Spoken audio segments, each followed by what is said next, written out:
Así ven las cosas. Este es uno de los días que más me gusta porque vamos a hablar no de política, no de migración, no de ninguna otra cosa. Vamos a hablar de fútbol, una de las pasiones que tenemos millones de personas, miles de millones de personas en todo el mundo. Pero no solo eso, hoy en el programa tengo después una entrevista muy especial con Raúl González. Él acaba de escribir el libro La verdad muere de pie, lo que nunca me había atrevido a contar. Y estoy seguro que va a ser una de esas entrevistas que te van a tocar el corazón y que te pueden ayudar a cambiar. La entrevista con Raúl González un poco más adelante, pero antes déjame hablar de fútbol. Hay una frase que me encanta sobre el fútbol. Yo desde luego de niño jugué fútbol. A ver, y cuando hablamos de fútbol no hablamos de fútbol americano. Para nosotros el fútbol es el fútbol soccer. Y de niño yo quería ser futbolista. Por supuesto que quería ser futbolista, al igual que miles de ustedes que querían ser futbolistas. Y recuerdo que había un gran jugador, Enrique Borja, y yo quería ser como Enrique Borja. El hecho es que el fútbol es mucho más que solo un deporte, es una aspiración, es una forma de vivir, es una forma de ser. Y hoy le vamos a dedicar este programa al sorteo del Mundial que se realizó en la ciudad de Washington, en el Centro de Artes John F. Kennedy, en donde se da el sorteo, y ahora te vamos a dar todos los detalles, en donde se hizo el sorteo de los 48 equipos que van a participar en el Mundial. Esto es un cambio porque anteriormente en el último Mundial había solo 32 equipos, 32 naciones, y se ha extendido a 48, cosa que lo hace muchísimo más fácil para algunos equipos clasificar. Ahora, de estos 48 equipos, lo verás en un momento en el reportaje especial que tenemos, 6 todavía no se han decidido porque están en un sorteo, en una competencia de repechaje que va a escoger a estos 6 equipos que faltan todavía. Pero desde luego las cosas básicas son lo que ya sabes. El Mundial se va a jugar en 3 países por primera vez en la historia, en México, en Estados Unidos y en Canadá. El Mundial es del 11 de junio al 19 de julio, así que esos días ya sabes, todos vamos a estar totalmente pegados al televisor para ver exactamente lo que está ocurriendo. Son 104 partidos en 16 ciudades, 11 ciudades de los Estados Unidos, 2 ciudades de Canadá y 3 ciudades de México. Déjame meter un poquito de política en todo esto.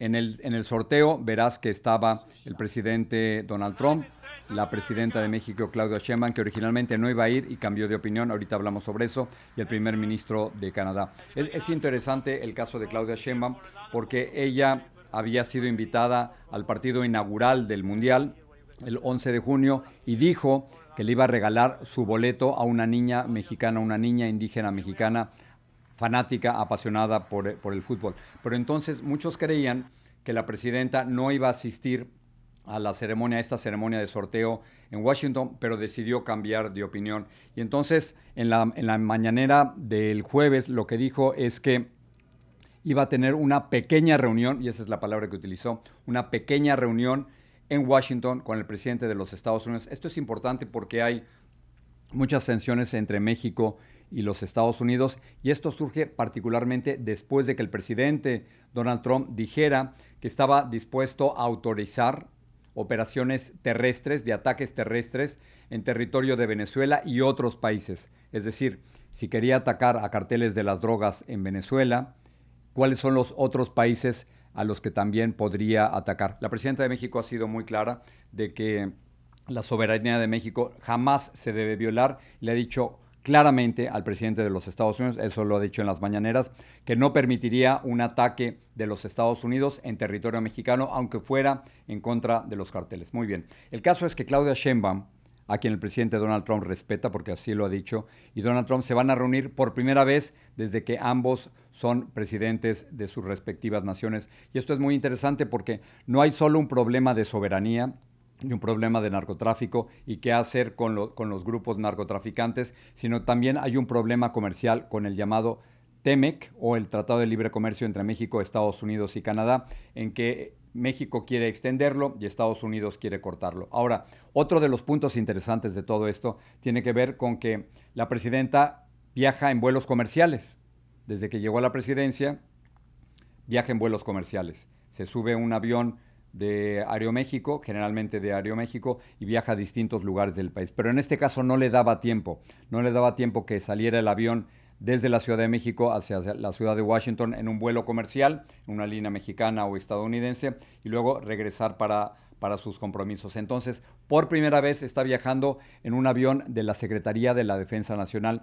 Y esto es interesante porque desde que López Obrador llegó a la presidencia, él vendió los aviones presidenciales y empezó a viajar de manera comercial. Este sería, tengo entendido que sería la primera vez en que la presidenta viaja al exterior en un avión de la Fuerza Aérea Mexicana.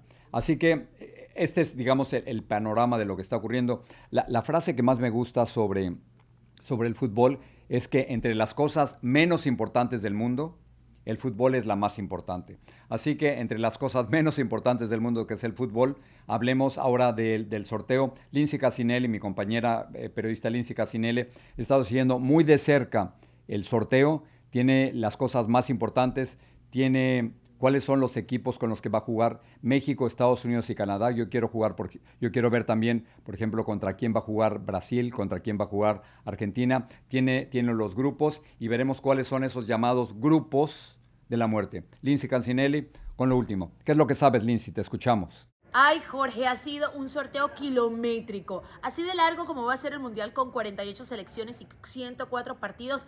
Así fue el sorteo. Me parece que el más largo que he visto en la historia. Mucho, por decirlo de alguna manera, solemnidad al principio, ¿no? Gianni Infantino en un papel protagónico con ese premio que le termina dando a Donald Trump para el Premio de la Paz, un premio que acaba él de inaugurar con el presidente de los Estados Unidos. Obviamente se presentó aquí también la presidenta de México, Claudia Sheinbaum, el primer ministro canadiense. Fue una mezcla de política con deporte, con un poco de entretenimiento, porque los ayudantes de este torneo, fíjate que no fueron exfutbolistas, sino líderes de deportes americanos. Estaba Tom Brady, estaba Aaron Judge, estaba también Shaquille O'Neal. Pero bueno, a lo que me preguntabas, porque sé que quieres saber exactamente, es la parte deportiva. Ahora sí voy con lo bueno. México estará inaugurando el Mundial el 11 de junio. Aquí hice mis anotaciones frente a Sudáfrica. Te cuento un dato de eso. Es la primera vez, amigos, en la historia de los mundiales que se repite un partido inaugural. La primera vez que ocurrió este enfrentamiento fue en Sudáfrica 2010 y ahora México estará recibiendo en el Azteca a Sudáfrica. Esto nunca había ocurrido anteriormente, que tuviéramos un partido inaugural con las mismas selecciones. Por cierto, Estados Unidos estará haciendo su presentación ante Paraguay. En cuanto a grupos de la muerte, bueno, usualmente se habla de eso en los mundiales porque habían 32 selecciones. Ahora hay 48, por lo que estos 12 grupos no solamente avanzan los 2 primeros, sino también los mejores 8 terceros. Entonces tendrían que haber 3 selecciones muy buenas en un grupo para llamarlo el grupo de la muerte. Voy a decir que los grupos más parejos son para mí el grupo L, donde está Inglaterra, Croacia, Ghana, y los nuestros, Panamá. Los representantes de la CONCACAF le va a tocar bien complicado. Y otro grupo interesantísimo que me encantó, está espectacular, es el I. ¿Por qué? Ahí está Francia, ahí está Senegal, va a haber un repechaje y va a estar Noruega. Es decir, vamos a tener un Kylian Mbappé contra Erling Haaland, uno de los mejores enfrentamientos, sin lugar a dudas, en esta fase de grupos. Ahora sí, vieron cómo terminé alegre, contenta, porque empezamos a hablar de fútbol. Falta muy poco para el Mundial. Ahora de regreso contigo, Jorge, al estudio. Saludos para toda mi gente. Ya sí veo las cosas. Lindsay, muchísimas gracias por la información. Ya sabemos, estos son los grupos más importantes. Estos son los países con los que va a jugar México, Estados Unidos, Canadá, Argentina y Brasil. Bolivia pudiera clasificar, pero como vieron en el sorteo, no está identificado porque todavía quedan 6 naciones por identificar. Así que hasta aquí el fútbol, y ahora vamos a pasar con una entrevista que yo había estado esperando durante muchísimo tiempo. Es una entrevista con el presentador de Despierta América, Raúl González, pero más que presentador es mi amigo. Él acaba de publicar este libro que se llama La verdad muere de pie, lo que nunca me había atrevido a contar. Aquí la entrevista. Así ven las cosas. Esta es una entrevista que tenía pendiente. Llevo en la televisión más de 4 décadas y hay pocas personas tan talentosas, y lo estoy diciendo con absoluta sinceridad, tan talentosas como Raúl González. Canta, baila, entrevista, interpreta, hace chistes, pero tiene, para los que hemos estado en la televisión tanto tiempo, tiene esa flexibilidad que es increíble, de que te puede llevar un momento de contarte un chiste y hacerte reír, a otro en que te hace llorar. Y cuando uno lo ve por televisión, uno pensaría, Raúl tiene todo resuelto, tiene la vida perfecta, no pasa nada. Y de pronto nos damos cuenta a través de su libro La verdad muere de pie, de que no solo había algunos secretos, sino muchísimos retos que superar y que lo hizo. Raúl está aquí conmigo. Raúl, gracias por estar aquí. Me sorprende desde la presentación. Es todo cierto y lo he estado pensando. Llevo días pensando en cómo presentar. Porque que alguien como tú diga eso significa mucho. Pero es que es Mucho totalmente valor. cierto. Gracias, Jorge. Gracias. Te veo casi todas las mañanas y estoy increíblemente sorprendido de cómo te pones a bailar, cómo te sabes todas las canciones, luego cómo haces preguntas serias y cómo pasas a la introspección en un momento. Esa capacidad de hacer muchas cosas a la vez es maravillosa. Es un talento increíble. Gracias, Jorge. Amo esto.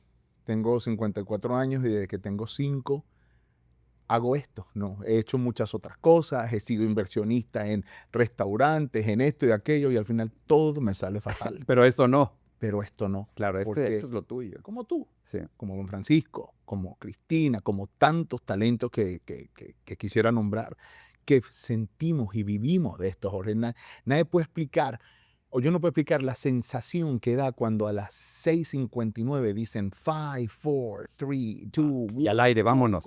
Eso es maravilloso, claro. Es una vaina que yo no sé cómo explicarlo, de verdad que sí. Es la pasión, siento, ¿no? Sí.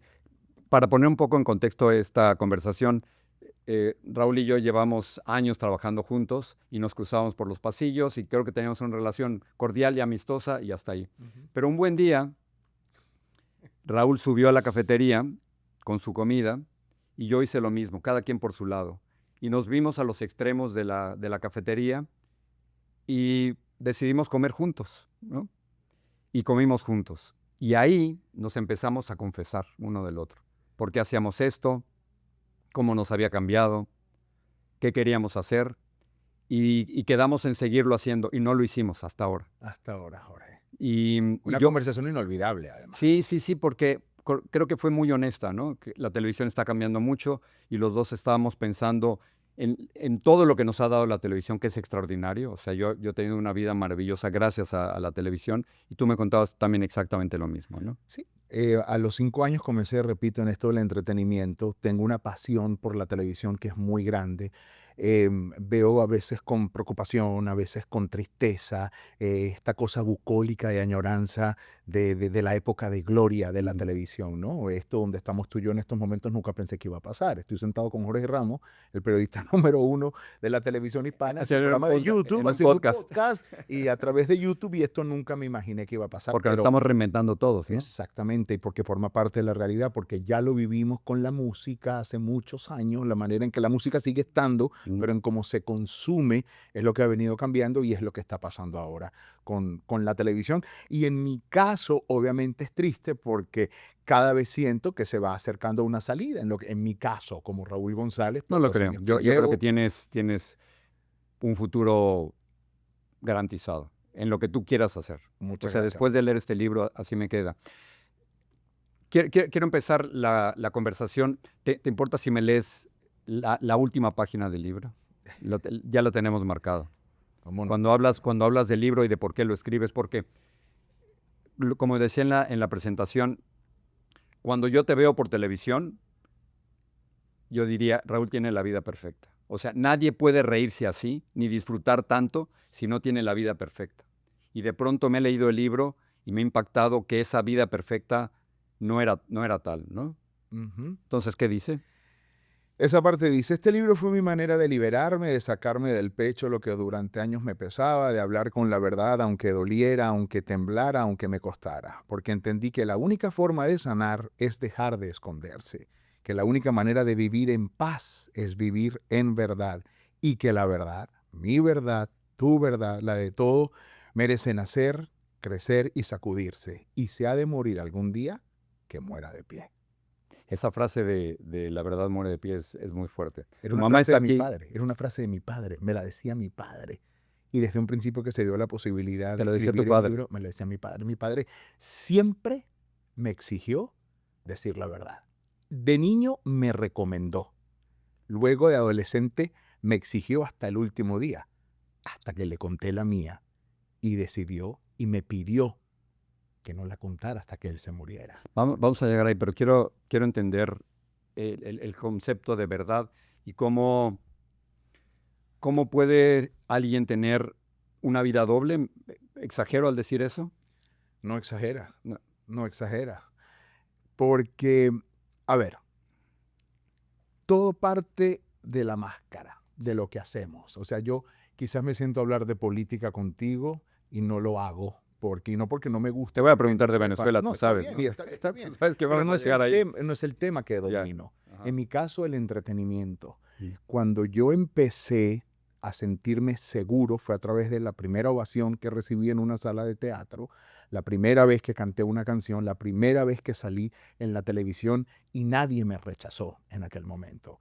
Dijiste, Entonces, esto es lo mío. O sea, en el aplauso encontraste la aprobación. la aprobación y me sentí sano. Yo digo, para mí el entretenimiento Completo, ¿no? me salvó, claro, porque yo dije, aquí nadie me está criticando, más que está viendo, yo los estoy haciendo reír, yo los estoy haciendo divertirse, pero por otro lado, lo que me decía mi terapeuta, hay un Raúl ideal, que es el que la gente vio en la televisión o que la gente ve en la televisión, y un Raúl real, que es el que se acaba cuando se apagan las luces, te quitas el ISB, te vas a tu casa y tienes que empezar a lidiar con tu vulnerabilidad, Ujú. con tus problemas, con tus defectos. En mi caso había mucho que esconder por miedo al rechazo. Dentro de esos estaba pues mi sexualidad. Tenía mucho miedo y sobre todo cuando yo llegué aquí a los Estados Unidos a entender que el público mexicano era el que mayormente veía la televisión. Una vez escuché que alguien dijo en una reunión muy importante de ejecutivos, él es bueno, pero hay que ponerle unas botas y un sombrero. Pero tú puedes hacer cualquier acento, eso no me queda la menor duda. Claro, pero a lo que yo me refería, digamos, era la parte de la sexualidad, que fue la parte que más yo, digamos, dentro de mis desafíos, la que más me tocó sufrir, por aquello de que había que ser el macho, no podía haber amaneramiento, era lo que te decía, un ejecutivo importante de televisión una vez en una reunión dijo, sí, él es talentoso, pero pónganle botas y sombrero mexicano porque se ve muy amanerado. Cosas como esta. ¿Eso dijeron de ti? Sí, sí, sí, claro. Sí. Y alguien me lo dijo, que salió de esa junta. Y imagínate ¿Y tú reaccionaste? Es decir, ¿tú trataste de cambiar después de eso? Es que traté de cambiar desde el primer momento que me di cuenta que algo me hacía diferente a los demás y que en algún momento era criticado. Yo en mi casa nací y escuché en familia, en la gran mayoría de Latinoamérica, prefiero una hija prostituta que un hijo homosexual. De una manera despectiva y coloquial, no lo voy a decir aquí. Imagínate tú crecer con eso y sabiendo y entendiendo que tienes algo distinto y que tú lo eres. Yo lloraba desde los 2 años simple y llanamente porque escuchaba una canción que me gustaba. Mis niveles de sensibilidad sentía que iban mucho más allá de lo que podía sentir un niño regular. Entonces, claro que hay una doble vida, porque tú intentas ser alguien que no eres o quieres ser alguien que no eres simple y llanamente para no defraudar, para no sentirte rechazado. Cuando hablo de doble vida, creo que hay distintos planos. Hay la doble vida del Raúl personal, del Raúl individual y luego del Raúl público, ¿no? Chris Martin de Coldplay, que me encanta, él hablaba de ese choque tan duro de ser alguien seguido por millones y a ti te siguen millones y luego llegar a tu cuarto y estar solo, ¿no? Pero eres los dos Raúles, ¿no? Don Francisco tiene lo mismo. Don Francisco hablaba de que había que matar, que Mario Kreuzberg tenía que matar a Don Francisco. Exactamente. Así que veo esa doble vida por una parte. Así es. Y por la otra, en tu personalidad, una parte tuya que estabas escondiendo. Exactamente. Que estaba escondiendo, que tenía que ver con la aceptación, con el bullying, que tenía que ver con una relación con mi padre en algún momento tormentosa, con no saber lidiar con situaciones, con el miedo de comunicarlos, de decirlos, de no saber qué va a pasar. Cuando tú hablas de la verdad, en la página 17 dices, la verdad es incómoda, es cruda, a veces duele más de lo que estamos preparados para soportar, pero sobre todo la verdad tiene un peso que si no se enfrenta termina aplastándonos. Es así. Yo estuve, Jorge, yo tuve pólipos en la garganta, que gracias a Dios no fueron cáncer. Yo tuve gastritis, esofagitis. Yo fui a un médico que una vez me dijo, hermano, si usted no cambia su estilo de vida, usted es una bomba a punto de explotar. Siempre fui una persona que la relación con la comida, siempre fue una personalidad obsesiva compulsiva. Eso pasó conmigo. ¿Estuviste muerto un tiempo? Mira, en una Eso operación, eso mira, estuve. te voy a explicar. A mí, y yo me hice una operación Ujú, del píloro del estómago. ujú. Momento difícil de mi vida, Jorge. Y bueno, caí en terapia intensiva porque esa operación, ese día se explotó, tuve septicemia. Y tuve que estar en terapia intensiva y me tuvieron que operar otra vez. Y en ese momento, según el historial médico, a mí hubo que resucitar, reactivar el pulmón izquierdo. Dices en la página 126, cuando entré en el quirófano por segunda vez se paralizó mi pulmón izquierdo y por ende entré en paro respiratorio. Tuvieron que revivirme. Estuviste muerto. Sí, Jorge. Qué duro. Sí. Sí, es una situación difícil y Perdón, cuando señora, la mamá de Raúl está aquí, perdón que hablemos así. No, no se preocupe.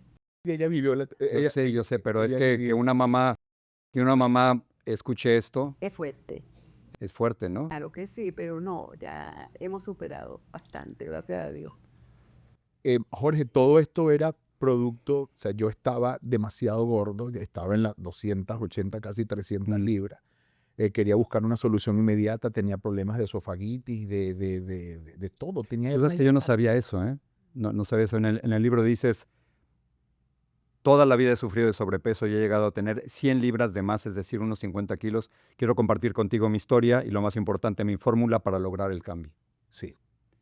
Desde niño, mi mamá cuenta, y esto es algo que cuando ella dice que hemos trabajado, mi mamá cuenta, Jorge, que yo de niño, ok, acuérdate que para aquellos que no han leído el libro, mi mamá, yo vengo de pérdidas, que mi mamá no pudo tener hijos antes que yo, Mm. tenía una enfermedad que se llamaba toxoplasmosis. Cuando yo nazco, nace el milagro de su vida, y ellos en medio de no volver a pasar lo que habían pasado, pues mi crianza es de sobreprotección total.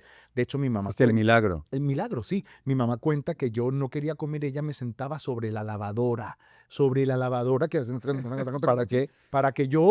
para que yo me distrajera y comiera y comiera y comiera. Yo me estaba alegre y comía. Yo lloraba y me daban de Pero comer. darle de comer, señora, era hacerlo vivir. Exacto, sí, yo sentía que tenía que cubrir, Claro. o no sé, que fue tan duro todo lo que yo pasé al principio que yo decía, tengo que cuidarlo mucho. Mi relación Y con la comida cuidar- empieza ahí, emocional, con la Entonces, parte emocional. cuidarlo era darle de comer. Era alimento. Y protegerme demasiado, Jorge, demasiado. Cuidado, no te vayas a caer, no agarres esto. No fui un niño independiente. Una de las razones por las que yo decido venirme luego a los Estados Unidos era como para alguna manera también salir de ese cascarón que lo hemos hablado muchas veces. Nunca fue con esa intención, con una mala intención, todo lo contrario. Era amar y proteger a los muchachos que no querían que le pasara nada. Así que fuiste el niño milagroso. Sí. Curiosamente, con Chiqui, mi pareja, también su madre no podía, ella con toda la historia, no podía tener hijos. Nace Chiqui, ella le reza a la Virgen de Chiquinquirá y esa es la explicación. Así que conozco a dos venezolanos milagrosos, a ti y a Chiqui. Sí, porque o sea, las estadísticas decían que yo no iba a O nacer. sea que tú no deberías estar aquí. Exactamente. Y la primera frase que me dijo mi mamá, que a mí se me quedó grabada para siempre desde que yo empecé en esto, fue: tu primera experiencia de éxito fue haber nacido. Ya lo que venga aquí adelante, no importa O lo sea, que todo sea. es tiempo Tu extra, éxito, ¿no? sí, tu éxito fue haber nacido. Pero luego, por ese sobrepeso, sufriste de bullying. Sí, claro, desde niño, Jorge. Dices en la página 51, me escondí en la comida chatarra como un niño se esconde bajo las sábanas en medio de la noche en busca de protección contra los monstruos que acechan en la oscuridad. ¿Qué te decían? Bueno, Eso no sé si quieres. Sí, sí, metafóricamente hablando, Jorge, la comida para mí fue mi refugio. O sea, de niño, de gordito, me decían cochinito, me decían el ñoño, a mí me daba pena quitarme el t-shirt, no podía hacer educación física o la gimnasia porque simple y llanamente lo gordito me cansaba, decían que tenía un asma que era emocional, me decían, yo lo cuento, ay, la gordita, imagínate, de niño, sensible, que lloraba por todo, me decían, ay, la gordita se cansa, y cuento el episodio de que la vez que me dijeron la gordita se cansa, me salió a mí como un demonio de de tamaña que me le abalancé, que lo que me dio ese episodio fue una fuerza interna que yo decía, la tengo por dentro, pero nunca pensé que iba a hacer eso. ¿Cómo venciste el bullying? ¿O lo venciste? Míralo, ¿Te, ya de te grande. peleabas? ¿Te Muy enfrentaste sumiso, al bully? me daba mucho miedo. O sea, Enfrentarme me daba miedo. Yo lo vivía yo solito, Jorge. frente al bully, Yo caí frente es, al bully. Yo es caí que, frente al bully. Yo no hallaba cómo defenderme. Yo le tenía miedo al conflicto. Yo le tenía miedo a pararme de frente a decir algo. Siempre fui un niño extremadamente sumiso. Extremadamente sumiso. Tenía miedo. Nunca me había caído a golpes en la escuela. Era el blanco perfecto. Además, el que salía en televisión, el que cantaba, el que decía, todos mis compañeros. Era una burla constante. pero entonces encontraste en la actuación y en la televisión esa posibilidad de ser otra persona. Otra persona, esa persona que un día salió, lo comentó, lo dice mi mamá, yo creo que tenía 7 años en el Teatro Santa Sofía, hizo una presentación y yo me quedé loco cuando yo salí así. Jorge, aquel teatro O se sea, no era, puso de no era el pie. abucheo, era el aplauso. El aplauso y El ahí abrazo. el abrazo era como, ¿sabes? Como acepto lo que haces, qué bien lo que haces. Ahí no había crítica, no había burla, no había nada, todo lo contrario. Era la ovación, qué niño tan talentoso, qué gordito tan talentoso. ¿Quiénes son los papás de este niño? O sea, el escenario fue lo que me salvó. ¿Cómo pierdes peso? Uf, yo siempre digo que yo hice todas las dietas, las que estaban de moda y hasta las que no habían salido, ¿no? Desde los 11, 12 años me llevaron a un endocrinóloga con una dieta, la palabra que más odié en el mundo fue esa, fue dieta. Y ya cuando estoy aquí en Estados Unidos empiezo a ir a Overeaters Anonymous, Comelones Compulsivos Anónimos, que es un programa como de Alcohólicos Anónimos basado en esos 12 pasos, pero con la comida. Porque una pareja que tenía en aquel momento agarró un New Times, que era un periódico de estanquillos, de esto De aquí de Miami, de aquí ¿no? de Sí, Miami, sí. y de repente estábamos viendo así en la última parte de clasificados, dice, comes escondidos y comes cuando no tienes hambre. Era como un cuestionario, decía, si respondiste a estas preguntas o más, nosotros podemos Y ayudarte. todos eran así. Todas eran así. Y cuando llamé era Overeaters Anónimos, Comelones Compulsivos Anónimos. Y empecé ahí, a esas reuniones. Pero varias veces rompiste las promesas. Las rompía. La gente Jorge. estaba, dices, aburrida de tus Ya promesas. nadie creía en mí, ni mi familia, ni mis amigos. Era como que otra vez esta frase del lunes empiezo la dieta, el lunes empiezo la dieta. Cuando fuiste a cubrir el Mundial en Sudáfrica, fuimos a cubrir el Fuimos al Mundial en Mundial. Sudáfrica, Tembompa se llamaba el hotel, me acuerdo clarito. y subiste 30 libras Subí 30 libras en, en 9 semanas. en 9 semanas por el desespero. Fumaba como un animal. Pero ¿cuál desespero, Raúl? O sea, tenías el mayor éxito. ¿Cuántos jóvenes como tú hubieran querido estar cubriendo un Mundial y estabas tú ahí? Ansiedad, Jorge, la ansiedad de no poder ser quien era, la ansiedad. Sí, eso de A ver, era la ansiedad, ahorita dices, por no poder ser quien era. ¿Te refieres de nuevo a la cuestión de la sexualidad? la cuestión de la sexualidad, la soledad, el miedo. O sea, te estabas escondiendo. Me estaba escondiendo. Básicamente era eso, esconderme. Que tú descubrieras, suponte que tú descubrieras que yo era gay, que ibas a Pero decir, no, que don Francisco descubriera que yo era gay. Que pero iba a no decir, creías, no crees que la gente sabía. ahora a mis 54 años me doy cuenta que sí. O sea, que todos sabían Sí, y que querían, pero y que te querían, y que te queríamos, y que no queríamos incomodarte. había algo muy claro en todo esto, que es la parte que yo todavía, en la que tengo que trabajar. Cuando mi padre se entera de esto, que fue un momento bastante duro. Imagínate lo que te decía al No lo comienzo. sabía tu papá, Raúl. Y mi mamá se lo puedes preguntar ahora mismo. Mi mamá, pregúntaselo, que la tienes aquí. Ella decía, yo nunca me di cuenta. Nunca me di cuenta. Nunca me di cuenta. Y era que mi papá me pidió que esto no se dijera hasta que él se muriera. Yo iba a terapia a tratar de lidiar con esto y los terapeutas me decían, pero oye, tú estás sacrificando tu felicidad por la de él. Y simple y llanamente, Jorge, yo decidí irme por ese camino y quizás hacerle la vida más fácil a él. Página 120. Mi papá era un excelente hombre, un ser extremadamente noble, sin egoísmo sentimental, pero tenía unas ideas muy fijas y a su estilo, como la mayoría de los hombres de su tiempo. Su talón de Aquiles era que yo fuera gay. Por eso me pidió que esto no se supiera hasta que él se muriera.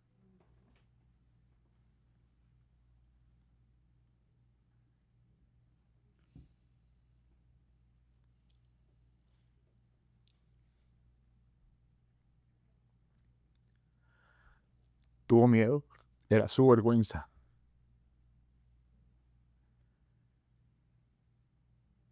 Entender que él me amaba, que me adoraba, lo tenía claro. Pero esto que dicen que lo que más le temes te pasa, no sé por qué alguna razón mi papá siempre tuvo el temor de que yo fuera gay. Y lo que más le tenía sucedió. Y cuando se lo dije, bueno, para él fue uno de los golpes más grandes que él. ¿Te acuerdas cómo fue ese encuentro? Claro, y lo narro ahí perfectamente. Fue muy duro. Ya yo había hablado con mi mamá primero, había hablado con mi hermana primero, luego lo hablé con mi mamá. Con usted, lo habló con usted, señora. Sí. Un día él me fue a buscar a la casa y me dijo, "Mane, quiero hablar contigo". ¿Y cómo reaccionó usted? Fue muy fuerte, fue horrible, pobre. O sea, pero usted no se lo imaginaba. No, nunca. ¿Ves? Te lo juro que no. Sí. Que Raúl, así como tú lo veías, siempre Raúl nunca me dio nada más que yo diga que Raúl es gay, ¿no? Ya. Simplemente veía y dijo, de verdad que me siento mal por esto, pero qué lástima que yo no voy a poder tener un nieto tuyo. Eso fue la respuesta de ella. Te quiero, es mi hijo, y más nada. Así se empezó. Ay, perdón, no te preocupes. Estamos... Me gusta esta conversación porque aunque la señora no tiene micrófono, forma parte de esta conversación. Claro, no, sí. Y es maravilloso. Jorge, Dijo, tu mamá dijo, lo siento mucho. sí, es fuerte porque yo hubiera querido que tú tuvieras un hijo y tener un Se nieto puede, Raúl, tuyo. ya sabes que se puede, ¿no? Sí, pero nunca estuvo en mis planes, Jorge. ¿En serio? Sí, No no, pensaste nunca. ser Y la papá. gente me dice, adopta y haz esto. No, siento que es una responsabilidad muy grande. Pero volviendo al tema de mi padre, que es la pregunta que tú me dices, que cómo se enteró. Ellos fueron a caminar, caminaban todos los días dentro de la urbanización. Nosotros llegamos un día y encontré a mi papá con el ojo morado, Jorge. El ojo morado. Y no entendíamos por qué. No, que me dio un golpe, que el gabinete, que no sé qué, papá. Nos enteramos después porque él le explica a mi mamá. Yo en algún momento, en una ruptura que tuve, había escrito una carta. Era mi manera de desahogarme, como tenía miedo de hablar y de decir, escribí una carta y esa carta estaba guardada digamos, en mi mesa de noche. Resulta ser que nosotros habíamos salido, mi madre y yo, y él, no sé qué fue a buscar, y típica escena de película y de novela, la verdad muere de pie, siempre hay un momento en el que Leyó la carta. leyó la carta y cuando él encontró la carta, Está en cuando la leyó, él hizo un movimiento y se dio con el, ¿cómo se llama? Con la mesa de noche, donde estaba la carta. Él como que, ¿sabes? La expresión fue como que se desvaneció, hizo un movimiento y se pegó con eso. Él se mantuvo callado eso un par de semanas y ese día que fueron a caminar le dijo a mi mamá, tengo que hablar contigo, tengo que decirte qué pasó. Y di, mira, descubrí esto y papá. Y bueno, mi mamá entró corriendo a la casa, subió las escaleras ella primero y me dijo, tu papá se acaba de enterar. Y cuando se enteró, bueno, pues, o sea, yo pienso que la escena de eso mismo, la escena que yo también había tenido más en mi vida, pues, se dio ahí. Supongo que es un proceso complicado. Sí. Aceptarse, ¿no?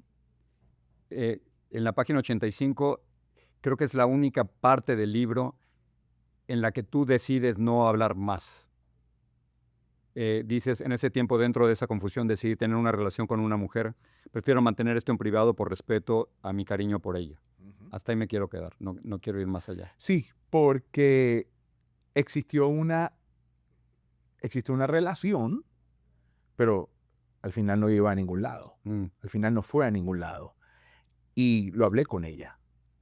Y eso causó mucho daño. A la familia. A ella y a su familia. Y lo cuento en el libro porque de alguna manera quiero dejar un mensaje, Jorge. Por más duro y por más difícil que sea, uno debe ir con la verdad y no hacerle daño a nadie. Ni a sí mismo, ni a los demás. Por aparentar todo el daño que me hice. Por aparentar el daño que hice. Obviamente, tuve que pasar por todo un proceso y por eso yo a veces pido que el libro sea una especie de, ojalá, de herramienta para que lo lea, para que entienda que la manera correcta es hablar y decir lo que se siente. ¿Tú crees que te equivocaste al haber aceptado ese acuerdo con tu padre? El pasado es historia, ya no puedo echar atrás. Ok, listo, o sea, no vale la pena. No puedo seguir pensando en eso porque al final, Jorge, él no iba a cambiar su manera. Y era una persona de 80 años que no era capaz de entender lo que yo estaba pasando. Mi papá, yo lo llevé a mi terapeuta al día siguiente del que hablamos, él aceptó ir y lo primero que le dijo al terapeuta en una conversación, ¿qué fue, mamá? Dilo. Y si no había algo que te quisiera, que te llevaran a un médico, te pusieran unas hormonas. Que si algo que me O sea, él quería cambiarte. Sí, claro. Él te quería cambiar. Entonces, cuando ves esto, Jorge, tú dices, no lo voy a cambiar nunca. A él le queda poco tiempo de vida dentro de lo que es el ciclo de la vida. A mí me queda tiempo por delante. Él murió hace 5 años. Y lo más bonito de todo esto es que, y al final vuelvo, y por eso el libro es así, al final una de las escenas donde se quedarán para mi vida siempre, una de las últimas veces que estuvo consciente, yo estaba parado frente a la cama, él sentado en el borde, yo lo estaba acariciando porque él tenía cáncer de huesos, metástasis. Le pasé la mano. Y él nunca se me olvida una mirada que vio hacia arriba y me dijo, tus cariños valen $1.000.000, eres el mejor hijo del mundo. Yo con eso, Jorge, Estás estoy en paz. Estoy en paz. Hiciste un acuerdo, lo cumpliste Lo cumplí por tu padre, por mi padre, por esa relación que tuvimos, lo sufriste, lo sufrí, pero cumpliste. lo cumplí, Jorge, le cumplí la palabra. Porque la única vez que yo le menté a mi padre, lo que tenía mi padre, era que era gay. Porque de resto, como te digo, entre nosotros siempre hubo una relación de verdad. Hasta que mi verdad. Muere hace como 5 años y te tardaste 3 o 4 en estar listo. Y fue un proceso, porque cuando Planeta, la editorial, se me acerca, le puedes preguntar a mi madre también, era como que le decía a Cristóbal Pera, sí, está bien, yo lo voy a Mi contar. editor también maravilloso. Y al día siguiente me despertaba y decía, no, yo no lo voy a decir. No, yo no lo voy a decir porque había gente que me decía, lo vas a perder todo, tú tienes una imagen que la gente... además, bueno, lo hemos hablado tú y yo también un par de veces, yo soy católico, yo sirvo en la iglesia de la Guadalupe, yo voy a la iglesia todos los mediodías a servir y como usher en la iglesia. Tenía miedo de que Iglesia católica. Tenía miedo que los ¿Te han aceptado totalmente? Totalmente, porque hubo alguien que me dijo una frase que esa se la repito si tú me estás viendo, y ahí sí veo a cámara, si me permites, y esa frase me quedó para siempre. Dios no ve personas, Dios ve corazones. Eso es maravilloso porque la doctrina católica es mucho más restrictiva, ¿no? Sí, la cristiana, evangélica, todas las religiones como tal, ¿no? Pero obviamente... Tú sigues yendo a la iglesia. Claro, Jorge, claro. Y hablé con el sacerdote, con el párroco, y le dije, mire, padre, yo me llevo confesando con usted hace 10 años, este libro va a salir, y me dijo, usted es un hombre de Dios. Su vida íntima no. Usted siga viniendo a su iglesia y acercándose a Dios, que eso es lo que a usted le da paz. Y así es como vivo. ¿Tu concepto de Dios es? Un poder superior, ¿sabes? ¿Tú sí crees? Yo sí creo, y lo hemos hablado muchas veces. Rezas. Rezo, oro todos los días. Aquí estoy, mi mejor arma, mi rosario. Traes un rosario. Yo no salgo sin mi rosario puesto. Todo lo hago con mi rosario puesto. Y aquí tengo, mira, mi medalla de la Virgen de Guadalupe, ¿no? Que para mí es importante. La milagrosa. O sea, tú crees en los milagros. Yo creo en lo. Estás rezando por tu hermana, yo sé, ¿no? Escribes de ella aquí, ¿no? ¿Que tiene cáncer? De huesos. Ese otro punto, Jorge. Por eso mi hermana escribe el prólogo. Y claro. Le pido... Y decides, y hablas de su enfermedad. Sí, claro. Porque son todos esos... O sea, cuando tú dices que la gente cree que porque uno sale en la tele, que eres millonario, que tienes la vida perfecta. No, somos seres humanos igual a otros. Solamente que nosotros tenemos nuestra misión o nuestra profesión como la tiene un doctor. En mi caso, siempre he querido entretener. Yo no tengo por qué ir por la vida frente a una cámara contando mis problemas cuando usted está sentado frente a la cámara para que yo o lo entretenga, o usted se inspire conmigo, o la pase bien conmigo. Es que este es otro Raúl. O sea, el Raúl que yo veo en la televisión y que me alegra todas las mañanas, no es este Raúl, ¿no? Definitivamente. Es que es igual que el mismo que va a la tintorería. Yo no puedo hablar como llegó a la tintorería. ¡Hello! Vengo a entregar mi pantalón. Quédate con nosotros. ¿no? Porque cuando le decía a la gente que te iba a entrevistar, me sugerían preguntas y todo eso, me decían, pídele que te haga acentos, que son maravillosos. Claro, a lo mejor te pido que hagas acentos y que me trates de copiar a mí o cualquiera, y eso es muy divertido. Pero este otro Raúl no lo sabía. Sí, y muy poca gente lo sabe. Y por eso es que yo pienso, Jorge, que al escribir esto fue abrir una ventana, ¿no? Una ventana, y está bien, porque ya hay una relación con el público. Por ejemplo, en el caso de Despierta América, si no me hubiera de Univisión, hubiera estado ahí, entré en Univisión, hice mi casting en el 2001. Serían 25 años que estuviese el año que viene entrando a la casa de la gente a las 7 de la mañana. Pero ¿te fijas lo que la gente te quiere? O sea, porque te han aceptado, más allá de las estupideces que uno lee en redes sociales, la reacción ha sido maravillosamente positiva. Impresionante. Generosa. Jorge. Y además que te han abrazado, es Raúl, que sea lo que quiera. Yo lo quiero a Raúl y ya. La gente que se ha acercado, madres, a darme las gracias. Tu libro es una joya. El día de la firma, ¿verdad? Los abrazos de la gente era una vaina que yo decía, gracias, Dios mío, porque fue así. Porque no fue al revés. Tenía mucho miedo mis sobrinos. Miedo al rechazo. Miedo al rechazo. Miedo a que hubiera muchos que dijeran que no te querían aceptar. Exactamente. O que alguien dijera, mira, ya no te veo más, ya no lo sigo más. Que alguien... Pero no, es que no ha sido así. No. Tienes una vida, eres libre ya. Sí, porque... Ahora respira, ¿eh? Porque no hay que adoptar poses, Jorge. Claro. Y yo te menciono en el libro, porque Sí, en tu más reciente libro, cuando fuiste a Despierta América, tú decías que la felicidad es estar bien dentro del cuerpo que uno habita. Claro. Quien dice... Que te quieran quienes tú quieres. Exactamente. La mentira es una cadena. Pretender vivir siendo quien no eres es agotador. Sí. Es agotador. Por eso llega un momento en que no puedes más. Por eso la garganta saqué pólipos. Una doctora holística me dijo, es que tú estás así como estás, es tu porque cuerpo. te falta decir algo que no has dicho y que tienes. Interesante que fueran pólipos en las cuerdas. Con la herramienta de trabajo, además. Con la herramienta de trabajo. Y todo el cuerpo repercute. Cuando uno vive tan reprimido o limitado, ¿cómo se escapa? Bueno, lo haces a través de la comida, ¿no? Lo hice con la comida y el alcohol en un momento. También. El alcohol, sí. Y hoy estoy en el día 300 algo. Sin una gota. Sin una gota de alcohol. Sin una gota de alcohol. ¿Me puedes explicar a Doña Meche? Doña Meche surge... O sea, psicológicamente, hombre, no es terapia, pues, pero ¿cómo surge Doña Meche?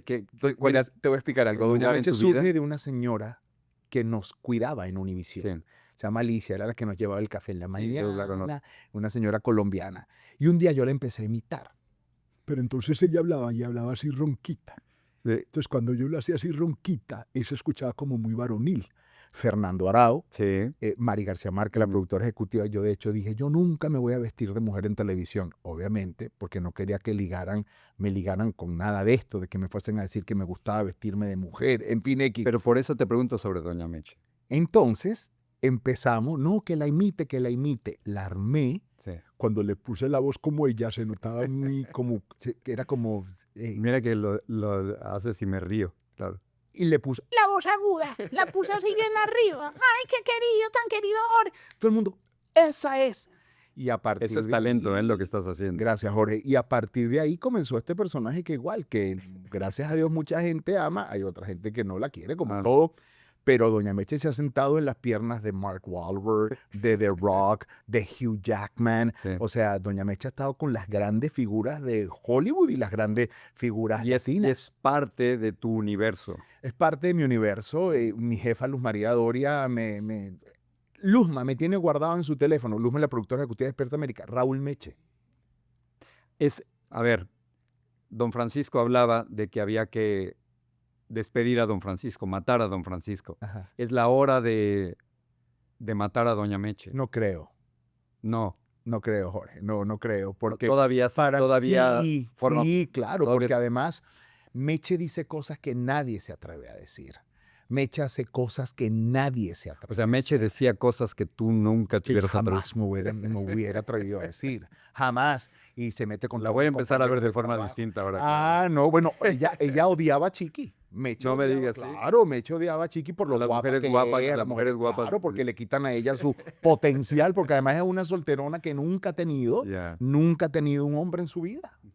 Entonces, claro, toda mujer guapa que llegaba a Despierta América, ella la odiaba porque no le iba a dar la oportunidad. Quisiera extenderme más, pero Entiendo no el quiero formato. abusar de No. tu tiempo. ¿Qué falta? ¿Qué queda pendiente? ¿Tienes ya una vida, tienes ya la vida que quieres? Tengo la vida que quiero. Ya di ese paso que era el que me faltaba. Estoy entrando desde el punto de vista profesional a este universo. Tengo Sí. un podcast que se llama Dale que tú puedes, que está ahí también en la plataforma de YouTube, Ahí lo comenzando con buscamos. eso. Ajá. Sigo haciendo teatro porque me encanta, sigo haciendo Despierta América, el libro. O sea, yo hago de todo un poco porque también tengo esa mente, Jorge, que no para. Yo no puedo estar tranquilo en mi casa. Yo tengo que estar escribiendo algo, escribiendo una canción, escribiendo una obra de teatro, pendiente que voy a hacer. O sea, no paro, mi mente no para. Yo estaba esperando con mucho cariño y con mucha inquietud la entrevista, esta conversación contigo. Igualmente. Y te agradezco la confianza y que siga, ¿no? Tenemos otra pendiente entonces. Que siga, Jorge. Yo quiero darte las gracias de verdad a ti y a todo tu equipo por darme, porque te hayas el hecho de que te hayas tú interesado en mi No, hombre, libro, pero siempre estoy interesado en ti. pero déjate querer. A ver, Déjate querer. Tú me dices, esto no es un ojo por ojo, diente por diente. Esto es la realidad. Ya, Y te lo dije el día que me enteré que yo no iba a estar en la tele. sí. Haces una falta increíble. Te admiro, te respeto. El hecho de que te hayas leído mi libro y que hayas tomado la decisión de No, sentarte hombre, pero a ¿cómo conversar no voy a hablar conmigo contigo? frente a cámara, para mí es un orgullo y te lo agradezco. Bueno, pues, Inmensamente. estamos en lo mismo los dos. Y pendiente todos los días de lo que haces, de lo que dices, ¿qué piensas tú? Ahora yo te pregunto, ¿qué piensas tú de Trump y Venezuela? Hombre, vamos a echar a perder la entrevista. No, pero quiero saber cuál es tu opinión ya. De A ver, tú sabes que Maduro me arrestó y me deportó de Ujú. Venezuela. Me parece que es un dictador ¿Lo ves? y los venezolanos se merecen un país libre y totalmente democrático, ¿no? Así es. Como latinoamericano y como mexicano, acuérdate, los mexicanos perdimos la mitad del territorio en 1848, no puedo apoyar ningún tipo de invasión, ¿no? Pero sí creo que debe haber maneras de sacar y que el régimen se rompa desde dentro y que sean los venezolanos quienes lo hagan, pero no con una invasión, ¿no? Y tú sabes que ahora te toca a ti contestar. Mira, sí, ¿no? Y te lo pregunté yo, al comienzo te lo dije yo, la política no es un tema del que yo me acostumbre a hablar Pero ahora hay que desde el empezar. punto de vista público. No, claro. Yo creo que los artistas, venimos de Venezuela y de México, de países que están acostumbrados donde sus artistas opinan políticamente, ¿no? Yo obviamente, como te digo, mi labor como comunicador es entretener. Ahora, si te hablo como venezolano Sí. y como hijo de un país que está destruido y que el comunismo, del cual estoy completamente en contra, y el narcoterrorismo está allí presente y quiero Son que asesinos, y que son políticos. asesinos, etcétera, etcétera. Quiero que salga de eso, efectivamente. Y en este caso, sí, que hombre que se robó las elecciones y todo. No siento que Venezuela sola pueda. Yo lo siento como pueblo, como nación. El país que venga a dar una mano es bienvenido. Pero he hablado con muchos venezolanos y siento, quizás me equivoco, pero siento, aparte del exilio venezolano, dividido. Hay quienes, por supuesto, están a favor de una invasión o de una intervención militar quirúrgica, aunque sea, Que lo saquen, que lo saquen. y otros no quisieran que su país fuera invadido. Pero es una cosa que, por ejemplo, ellos están vendiendo que quieren matar a los venezolanos. No, ellos no quieren matar a los venezolanos. Ellos quieren sacarte a ti y a tu cúpula. Al final no estamos hablando del país como tal, del Venezuela como tal. Estamos hablando de estos tipos que están allá adentro que se han encargado de destruir el país. Quien nos ayude a sacarlos de ahí en este momento, cuando sea, se lo vamos a agradecer. Esa es mi postura. La otra pregunta que me hacías sobre la relación de Trump con los venezolanos, me duele muchísimo la traición a los venezolanos que apoyaron abiertamente a Donald Trump y ahora Donald Trump se ha volteado. No solo ha pausado todos los trámites migratorios, les ha quitado el TPS y a muchos los quiere deportar a la dictadura con la que está luchando. Eso me parece totalmente injusto. Me parece inhumano. completamente injusto. Han sido maltratados de una forma terrible y no está bien. No está bien. ¿No? Ahí estoy Y hay que salir a hablar por los venezolanos en los Estados Unidos. completamente de acuerdo. Y hay una traición. Yo creo que hay una traición al exilio venezolano que no se merece, ¿no? Completamente de acuerdo. Echamos a perder la entrevista al final. No.